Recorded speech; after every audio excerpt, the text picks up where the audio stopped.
It's funny how people like Amber Heard and other full time victims paint a picture of how it's always everybody else's fault about their actions and why they are the way they are. And they try to get everybody to feel so sorry for them. It's always mommy and daddy's fault, their boyfriend, the one date that didn't work out, or whatever. It's always somebody else's fault. And this is typical gaslighting, high school level projection that we all would understand. Somebody really smart found out some really great news, and I'm going to share it with you guys. I thought you would be really happy with this uplifting information. Um, because Miss May and Allie were speculating about my dead wife and looking into my whole personal past and history, offering to pay money for my information, I thought I would look a little bit into theirs.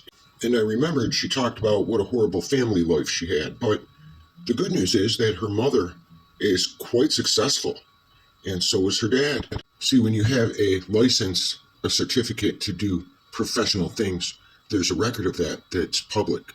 In fact, the license number is also public.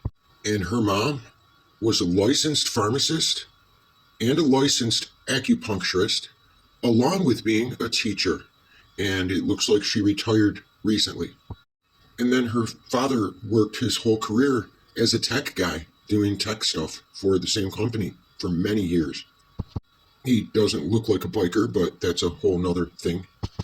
But what a well-rounded childhood that sounds like to me. Some real role models. It doesn't sound like the story she gave everybody, though. Now, I could show it all and redact the names or whatever, but I'm not going to do that. I will, however, if she decides to claim I'm lying about everything like she always does. That's the truth, folks. I wanted to end this by saying this isn't my norm. I've not looked into other people's past or their history before, and I'm not an investigative journalist by any means. But I gotta say, this is a fucking great fucking party.